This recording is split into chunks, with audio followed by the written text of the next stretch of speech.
आदाब, मैं हूँ वसतुल्लाह ख़ान और इलेक्शन कहानी जारी है। पिछली किस्त में हमने तज़किरा किया था कि 1970 के इंतखाबात पहली बार वन मैन वन वोट के यूनिवर्सल उसूल के तहत हुए थे और हम उनके नताइज को नहीं संभाल सके और उसके नतीजे में पाकिस्तान दो टुकड़े हो गया था। फिर जो मगरबी पाकिस्तान था वो नया पाकिस्तान बन गया, उसमें जुल्फ़िकार अली भुट्टो साहब की जो हुकूमत है वो कायम हो गई।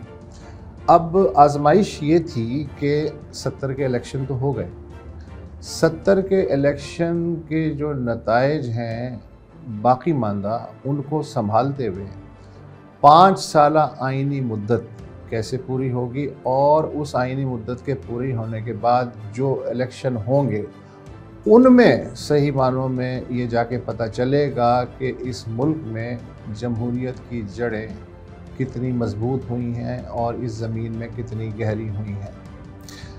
अगर हम ये समझें कि 1970 का जो इलेक्शन था वो फ़ौजी इंतज़ाम से सिविलियन निज़ाम की जानिब सफ़र था, तो 77 के जो इलेक्शन थे उसके नतीजे में बदकिस्मती ये हुई कि हम फिर नताइज नहीं संभाल सके और मुल्क एक बार फिर फ़ौजी बूटों तले दब गया। हालांकि 1973 का जो आइन बनाया था जिसे कि मुत्तफ़िक़ा आइन कहा जाता है और अब माशाल्लाह उसके 50 साल पूरे हो चुके हैं, उसमें एक शिक ख़ास तौर पे डाली गई थी आर्टिकल 6, ताकि आइंदा के लिए बालाए आइन इक़दामात का रास्ता बंद हो जाए। इस शिक के तहत अगर किसी ने गैर क़ानूनी तरीक़े से आइन के बाहर किसी तरीक़े से इस आइन को पामाल करने की कोशिश की या जुज़वी तौर पे मुअत्तल करने की कोशिश की या इस साजिश में जो भी शरीक हुआ उन सब को ज़्यादा से ज़्यादा सज़ाए मौत दी जा सकेगी। लेकिन ये जो आर्टिकल था ये भी आइंदा जो कुछ हुआ, जो हम आगे चल के देखेंगे, उसको नहीं रोक सका और आज आइन की दूसरी शिकों की तरह ख़ुद आर्टिकल 6 भी अपने आप को हसरत से दिख रहा है। इस आइन के खालिक जुल्फ़िकार अली भुट्टो ने पार्लियामेंट की 5 साल आइनी मुद्दत जो कि 14 अगस्त 1977 में ख़त्म होनी थी, उससे तकरीबन 7 महीने पहले ये सोच के इलेक्शन का ऐलान कर दिया कि मैं ख़ासा मकबूल हूँ और ये इलेक्शन आसानी से जीत जाऊँगा। यानी उन्होंने 10 जनवरी 1977 को अचानक असम्बलियाँ तोड़ने का ऐलान किया। भुट्टो साहब का जो इम्प्रेशन था कि वो ये इलेक्शन आसानी से जीत जाएंगे कोई बेबुनियाद नहीं था, इसलिए कि उन्होंने सबसे पहले तो 73 का आइन बनाया जो कि पाकिस्तान में 56 का आइन भी बना था, लेकिन उसके मुकाबले में ये ज़्यादा जमहूरी और फेडरेशन के जो जज्बात हैं वो ज़्यादा से ज़्यादा इसमें समोए गए थे। दूसरे ये कि जो 1971 की जंग के बाद पाकिस्तान एक बदहाली की कैफियत से गुज़रा था, भुट्टो हुकूमत ने उससे अवाम को निकालने की कोशिश की और भारत के कब्ज़े में जो इलाक़े थे और जो हमारे लगभग 96,000, 94,000, 90,000 कैदी थे उनको छुड़वाने के लिए शिमला समझौता किया था। इसके अलावा भुट्टो साहब ने इक़्तिसादी, तालीमी और रोज़गार के मैदान में ख़ासी अहम आवाम दोस्त इस्लाहात भी की थी, मगर साथ ही साथ उन्होंने सनतें और इदारे नेशनलाइज़ करने यानी कौमियाने की पॉलिसी भी अपनाई थी और ये उस ज़माने का सिर्फ पाकिस्तान में नहीं है, तीसरी दुनिया के बहुत से ममालिक में ये फ़ैशन था कि नेशनलाइजेशन को समझा जाता था कि ये वो गीदड़ सिंगी है कि जिससे आवाम के मसाइल रातों रात ठीक हो सकते हैं। ज़ाहिर है कि जब अशराफिया और नौकरशाही के मफादात पे ज़रब पड़ती है तो वो बज़ाहिर तो मुस्कुराते रहते हैं, लेकिन फिर छुरियाँ भी साथ साथ तेज़ होने लगती हैं और रफ्ता रफ्ता वज़ीर आज़म भुट्टो के साथ भी यही हुआ कि वो खुशामदी टोले में, टेक्नोक्रेट्स में, प्रोफेशनल टेक्नोक्रेट्स में नामालूम ना गैर महसूस तरीक़े से घिरते चले गए उनका सरकारी रिपोर्टों पे इन्हिसार बढ़ने लगा कि अवाम क्या सोच रहे हैं, और यूँ रफ्ता रफ्ता वो अवाम से कटते चले गए। और 1973 के आइन के नफाज के फ़ौरन बाद तवक्को ये थी कि अब जो जमहूरी स्पिरिट है, क्योंकि इलेक्शन तो पहला दरवाज़ा है जमहूरियत के शहर में दाखिल होने का, तो उसके नतीजे में तवक्को की गई थी मुंतखब हुकूमत से कि जो विफाकी यूनिट हैं उनमें भी जो जमहूरियत है उसे पनपने की फ़ज़ा फराहम करेगी। लेकिन हुआ ये कि 1973 के आइन के नफाज के चंद ही माह बाद सूबा सरहद यानी जो मौजूदा खैबर पख्तूनख्वा है उसमें और बलूचिस्तान में जो कौम परस्त हुकूमतें कायम थीं, भुट्टो साहब ने उन्हें बरतरफ कर दिया। उसके नतीजे में बलूचिस्तान में शोरिश शुरू हो गई। जो डिसग्रंटल्ड और उकताए हुए लोग थे उन्होंने बंदूक संभाली और वो पहाड़ों पे चढ़ गए। भुट्टो साहब ने बलूचिस्तान और सरहद की जो क़यादत थी उसको हैदराबाद साजिश केस, जिसमें गद्दारी की दफ़ात लगाई गई और इसके अलावा तखरीबी दहशतगर्दी की दफ़ात लगाई गई, हैदराबाद साजिश केस में मुलव्वस कर दिया। इसके अलावा भुट्टो साहब हालांकि मकबूल आदमी थे, लेकिन इसके बावजूद उन्होंने सियासी मुखालिफिन को कुचलने के लिए कई इक़दाम किए। उसमें सबसे बड़ा तो ये था कि आइन के नफाज के बावजूद जो हंगामी हालात यानी एमरजेंसी 1965 की जंग के दौरान नाफिज की गई थी, उसका बहुत सा हिस्सा बरकरार रखा गया, हालांकि आइन नाफिज होने के बाद उसकी ज़रूरत नहीं थी। उसके अलावा मीडिया पे भी सख्ती हुई। जो हुकूमत मुखालिफ जरायद थे या अखबारात थे उनके डिक्लेरेशन मनसूख हुए, सहाफ़ियों को पाबंद सलासल भी किया गया। ख़ुद पार्टी के अंदर जो मशावरत का एक अमल था, जब नई नई पीपल्स पार्टी बनी थी तो उस वक्त मशावरत का अमल ख़ासा था, लेकिन जब इक़्तिदार आ गया तो उसके बाद जिसे कहते हैं किचन कैबिनेट, और उसमें भी गैर मुंतखब जो अनासिर हैं या किरदार हैं वो शामिल होते चले गए, तो जो पार्टी के अंदर का जो ढांचा है उससे भी ऊपर का ढांचा कटता चला गया। फिर एक और काम ये हुआ कि शायद ये उनकी इनहेरेंट इनसिक्योरिटी थी या क्या वजह थी, या दोबारा मार्शल लॉ आने का खौफ था, कि उन्होंने एक नीम फ़ौजी इदारा तश्कील दिया फेडरल सिक्योरिटी फ़ोर्स के नाम से, यानी FSF। जो नवाब मोहम्मद अहमद ख़ान के कत्ल का इल्ज़ाम भुट्टो साहब पे लगाया गया, उसमें FSF के DG को भी मुलव्वस किया गया था, जो बाद में वादा माफ गवाह बन गया था। लेकिन ये जो FSF की तश्कील थी, जो फ़ौजी क़यादत थी उस वक्त की, उसको ख़ासी रिजर्वेशंस थी, और वो शक की निगाह से देखती थी कि जब पुलिस मौजूद है, मुसल्लह अफवाज मौजूद हैं, तो एक नीम फ़ौजी इदारे की तश्कील की क्या ज़रूरत है। बैनुल-अक़वामी सतह पे भी पेचीदगियाँ पैदा होनी शुरू हुई। मसलन फ़्रांस से पाकिस्तान ने जो एटमी रीप्रोसेसिंग प्लांट का सौदा किया 1974 में भारत के एटमी धमाके के बाद से, तो अमेरिका जो है उसने ज़ोर शोर से उसकी मुखालफत की। इसके अलावा 1973 की जो अरब इसराइल जंग थी उसमें भुट्टो साहब ने खुल के अरबों का साथ दिया और उन्हें टेक्निकल मदद भी फराहम की। इसके अलावा जो तेल की पाबंदी लगी थी, आलमी पाबंदी मगरिब के ख़िलाफ़ सऊदी अरब और ईरान की क़यादत में, उसमें भी भुट्टो साहब के बारे में बताया जाता है कि उन्होंने फ़ाल किरदार अदा किया था। फिर उन्होंने कहा जाता है कि इस्लामी ममालिक को इकट्ठा करने के लिए लाहौर में दूसरी इस्लामी सरबराह कॉन्फ्रेंस भी फरवरी 74 में मुनक़्क़िद करवाई थी। इसके अलावा खलीजी जो रियासतें हैं, गल्फ़ स्टेट्स बशमूल सऊदी अरब, उनसे खुसूसी इक़्तिसादी और सफ़ारती मरासिम भी कायम किए, और ज़ाहिर है कि उससे ख़ास से इक़्तिसादी फ़वाइद हुए, और पहली बार पाकिस्तानी रोज़गार के सिलसिले में बैरून मुल्क बकसरत जाने लगे। तो ये था पस मंज़र। तो जब 10 जनवरी 1977 को इलेक्शन का ऐलान हुआ तो अचानक से एक हिज़्ब इख्तिलाफ़ का 9 जमाती इत्तेहाद पाकिस्तान नेशनल अलायंस यानी PNA के नाम से अचानक नमूदार हो गया। उस ज़माने के अगर आप न्यूज़पेपर्स उठा के देखें तो जो हुकूमत थी उसको एक धचका लगा, गालिबन उसे इसके बारे में जो इदारे थे या एजेंसियों थी उन्होंने पूरी मालूमात फराहम नहीं की थी कि हिज़्ब इख्तिलाफ के कैंप में क्या खिचड़ी पक रही है।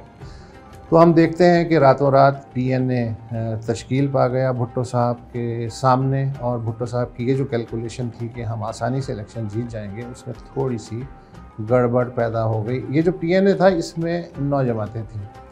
तहरीक इस्तक़लाल थी, असग़र खान साहब की, मियाँ तुफ़ैल मोहम्मद साहब अमीर जमात इस्लामी उनकी जमात, मुफ्ती महमूद साहब की जमीयत उलमाए इस्लाम थी, शाह अहमद नूरानी साहब की जमीयत उलमाए पाकिस्तान थी, मुस्लिम पीर पगाड़ा का जो मुस्लिम लीगी धड़ा था वो भी इसमें शामिल था, नेशनल डेमोक्रेटिक पार्टी जो नेशनल अवामी पार्टी नैब पे पाबंदी के बाद ज़हूर में आई थी, उसके सरबराह शेरबाज मज़ारी वो भी थे, पाकिस्तान डेमोक्रेटिक पार्टी के नवाबज़ादा नसरुल्लाह खान जो कि बुज़ुर्ग सियासतदान थे और तकरीबन सभी सियासत हलकों में उनका एहतराम था, वो भी इस अलायंस में शामिल थे, खाकसार तहरीक शामिल थी, फिर मुस्लिम कॉन्फ्रेंस जो थी कश्मीर की सरदार अब्दुल क़य्यूम की वो भी थी। तो गोया 9 सितारे इसमें शामिल थे।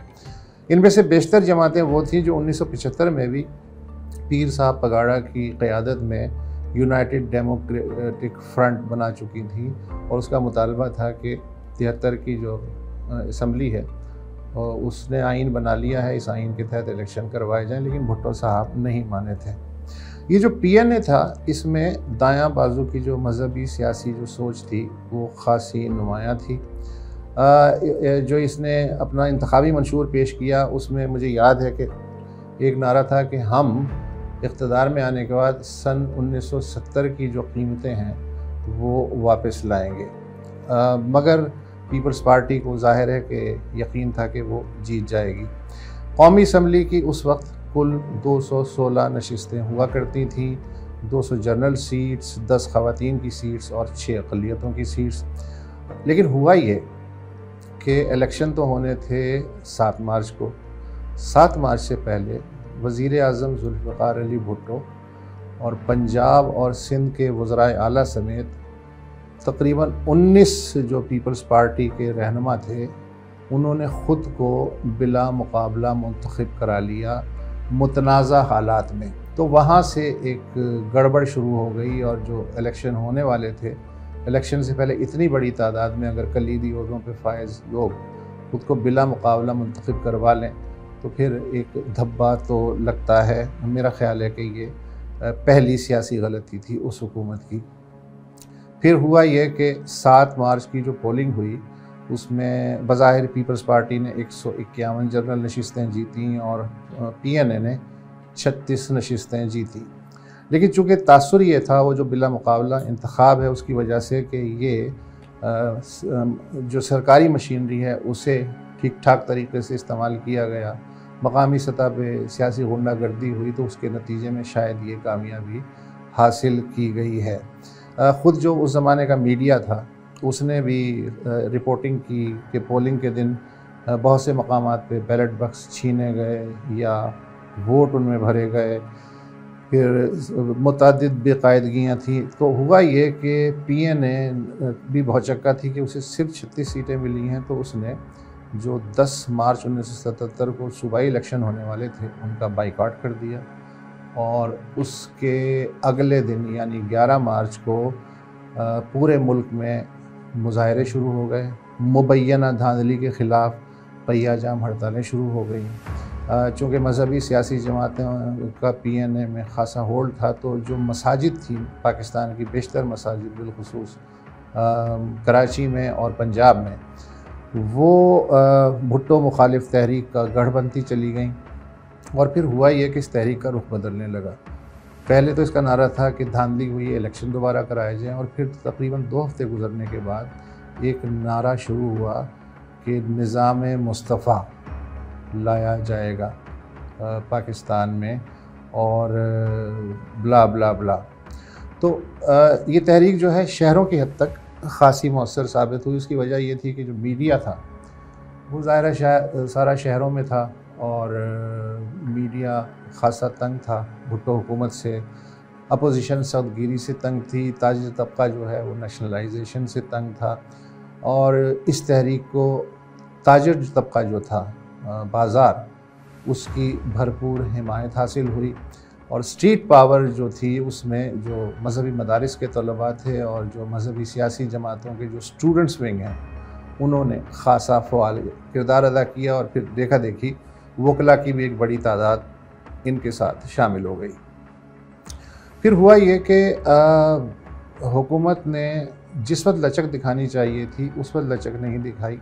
जब वक्त गुज़रने लगा तब लचक दिखाई, लेकिन उस वक्त उसका कोई फ़ायदा नहीं था। हुआ ये कि शुरू में लाहौर, कराची और हैदराबाद में हालात कंट्रोल करने के लिए मार्शल लॉ नाफिज कर दिया गया। इसका सबसे बड़ा नुकसान ये हुआ कि सियासतदानों की जो लड़ाई थी उसमें फ़ौज भी एक पार्टी बन गई और फिर रफ्ता रफ्ता जो ताकत का तवाज़ुन है वो सियासतदानों से खिसकता खिसकता फ़ौज की तरफ झुकता चला गया। उस ज़माने में ये बात भी मशहूर हुई कि जो PNA के एक सरकर्दा रहनुमा थे असगर ख़ान, उन्होंने फ़ौजी क़यादत को एक ख़त लिखा और उन्हें कहा कि वो आके जो है इंतज़ाम संभाल लें। एक और जो डेवलपमेंट पाकिस्तान की हिस्ट्री में इस दौरान हुई जो पहले कभी नहीं हुई थी वो थी दोस्त ममालिक की मुदाखलत। उस ज़माने के जो लोग हैं शायद उन्हें याद हो कि सऊदी सफ़ीर रियाज़ अल ख़तीब साहब थे। उन्होंने जब ये देखा कि ये जो सियासतदान हैं ये मुल्क को किसी और जानिब ले जा रहे हैं जिसका नतीजा बिल्कुल अच्छा नहीं निकलेगा, तो उन्होंने एक बरादर मुल्क के सफ़ीर के तौर पे अपनी सालिसी की खिदमत पेश की और हुकूमत है उसने भी वो कबूल की पेशकश, हिज़्ब इख्तिलाफ़ ने भी कबूल की। लिहाजा बहुत हद तक उनकी कोशिशों से PNA और हुकूमत जो हैं वो बातचीत करने और एक मेज़ पे बैठने पे रज़ामंद हो गए। लगभग 1 सवा महीने मुज़ाकरात चलते रहे। कभी तेज़ी आ जाती थी, कभी सुस्त हो जाते थे, लेकिन सड़कों पे एजिटेशन जो है वो नहीं रुका। बिलाखिर इलेक्शन कराने की तारीख़ पे इत्तफ़ाक़ हो गया। अक्टूबर की कोई तारीख़ जो है वो उस पर कि वहाँ दोबारा इलेक्शन होंगे पूरे पाकिस्तान में। तो जब ये समझौता हो गया उसके बाद सब तवक्को कर रहे थे कि ठीक है अब हालात ठीक हो जाएंगे, लेकिन अचानक से 4 और 5 जुलाई की निस्फ शब को 111 ब्रिगेड हरकत में आया और chief of army staff general Ziaul हक ने हुकूमत का तख्ता उलट दिया। मिस्टर भुट्टो की हुकूमत ख़त्म हो चुकी है। सारे मुल्क में मार्शल लॉ नाफिज कर दिया गया है। कौमी और सूबाई असम्बलियाँ तोड़ दी गई हैं। सूबाई गवर्नर और वजीर हटा दिए गए हैं। अलबत्ता आइन को मनसूख नहीं किया गया है। इसके बाद हिस्सों पर अमल दरामद रोक लिया गया है। PNA ने इस पे एहतजाज करने के लिए या सवाल उठाने के लिए बजाय कि हमारा तो समझौता हो गया था, आप किस खुशी में आए हैं, उन्होंने मिठाइयाँ बांटी। उन्होंने बाद में जो पहली मार्शल लॉ काबीना बनी उसमें वजारतें हासिल की। ज़ियाउल हक ने अपने लिए हक में फ़ज़ा बनाने के लिए आते ही जो चंद अहम इक़दाम किए उसमें यह था कि जो हैदराबाद ट्रिब्यूनल था जो भुट्टो साहब ने बलूचिस्तान और सूबा सरहद की क़यादत के ख़िलाफ़ कायम किया था उसको तोड़ दिया।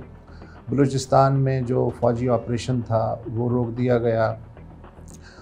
मुखालफीन में से अक्सर जो हैं वो भुट्टो का सर चाहते थे। ज़ियाउल हक ने इन फीलिंग से फ़ायदा उठाते हुए रफ्ता रफ्ता ख़ुद को मजबूत किया।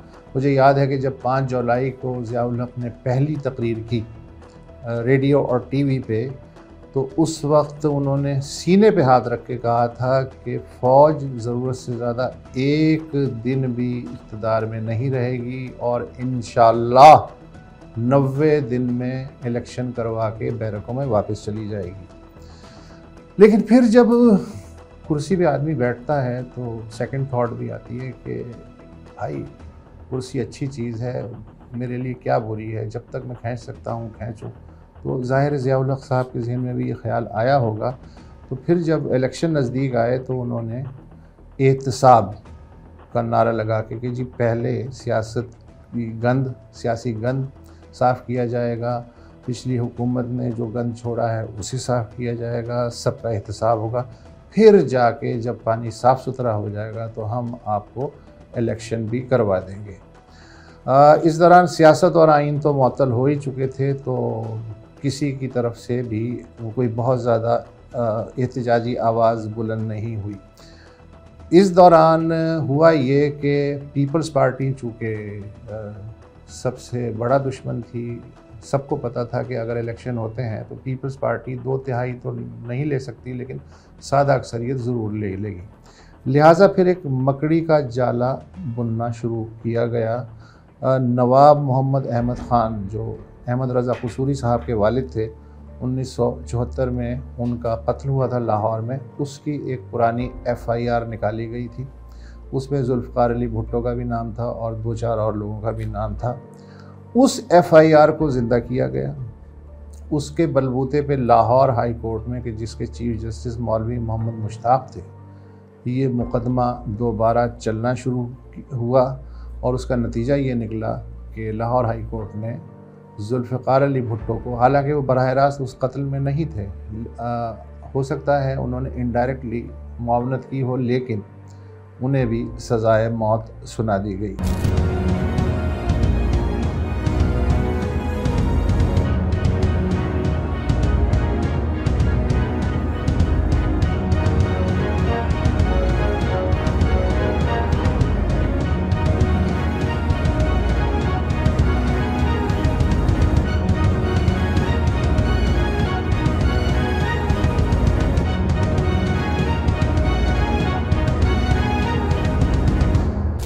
सुप्रीम कोर्ट में चैलेंज किया गया इस वर्डिक्ट को, तो सुप्रीम कोर्ट ने भी सिर्फ एक जज की अक्सरियत से ये फ़ैसला बरकरार रखा और सबको नज़र आ गया था कि बकौल वली ख़ान कब्र एक है, मुर्दे दो हैं। लिहाजा सबको अंदाज़ा था कि भुट्टो साहब को फांसी हो जाएगी और भुट्टो साहब को फांसी हो गई। उसके नतीजे में शुरू में तो खामोशी रही, लेकिन फिर रफ्ता रफ्ता सियासत में एक जो मिलिटेंसी है, मुसल्लह मिलिटेंसी, उसका फ़रोग़ हुआ। 1981 में PIA का तैयारे की हाईजैकिंग हुई और काबुल में जो डिसग्रंटल्ड वर्कर्स थे पीपल्स पार्टी के और मुर्तज़ा भुट्टो वगैरह भी थे, उनकी जानिब से ज़िम्मेदारी कबूल करते हुए कहा कि ये काम अल-जुल्फ़िकार ने किया है। तो उस वक्त पहली बार अल-जुल्फ़िकार का नाम सुना गया। जब ये नाम सामने आया तो गोया बिल्ली के भागों छींका टूट गया और मार्शल लॉ हुकूमत पूरी क़ुव्वत से हरकत में आ गई और जो लेजिटिमेट सियासी तहरीक थी उसको भी उन्होंने अल-जुल्फ़िकार का लेबल लगा के क्रश करना शुरू कर दिया। हम देखते हैं कि ज़िया-उल हक़ के ख़िलाफ़ तहरीक बहाली जमहूरियत MRD 1983 में चली, सिंध में उसका सबसे ज़्यादा ज़ोर था। फिर उसके बाद 1986 में चली, लेकिन उसको सख्ती से कुचल दिया गया। ज़िया-उल हक़ साहब की जो मदद आई वो दरअसल अफ़गान खाना जंगी से थी। अफ़गानिस्तान में जब कम्युनिस्ट इनकलाब आया है अप्रैल 1977 में, तो उसके बाद से ज़िया-उल हक़ बरसर-इक़्तिदार आए तो एक लेजिटिमेसी जो है उन्होंने अमेरिका और वेस्ट जो है, चूँकि सोवियत यूनियन को ब्लीड करना चाह रहे थे अफ़गानिस्तान में, तो वहाँ से जब इमदाद आनी शुरू हुई तो भुट्टो ज़िया-उल हक़ जो हैं वो उनकी आँखों का तारा बन गए। फिर हम देखते हैं कि डॉलरों की बहार शुरू हो जाती है, माशी इस्तेहकाम ज़ाहिर होने लगता है, नेशनलाइजेशन की पॉलिसी जो है वो रिवर्स होती है और यूँ ज़िया-उल हक़ जो हैं वो एक नए एतमाद के साथ पहले बल्दियाती इलेक्शन करवाते हैं 1979 में और एक नई प्रो ज़िया-उल हक़ क्लास ज़हूर में आती है, जिसने बाद में रफ्ता रफ्ता जो गैर जमाती असम्बली बनी थी 1985 की, जिसका हम अगली किस्त में ज़िक्र करेंगे, उसमें उसने अपनी जड़ें मजबूत की और आज तक किसी न किसी तरह, किसी न किसी शक्ल में वो जो पौधा ज़िया-उल हक़ साहब ने 1979 के पहले गैर जमाती बल्दियाती इंतखाबात की शक्ल में लगाया था, वो अब एक घना तनावर दरख्त बन चुका है। उसके लगभग 7 बरस बाद 1985 में पहली बार वन मैन वन वोट की बुनियाद पे, लेकिन गैर जमाती बुनियाद पे इलेक्शन करवाए गए। मगर वो जो कहते हैं ना कि बकरी ने दूध तो दिया लेकिन मेंगनियाँ डाल के, तो ये क्या था, इसका अहवाल हम अगली किस्त में आपको सुनाएंगे। मज़ीद न्यूज़ अपडेट्स और डिजिटल स्टोरीज के लिए सब्सक्राइब करें डॉन न्यूज़ पाकिस्तान।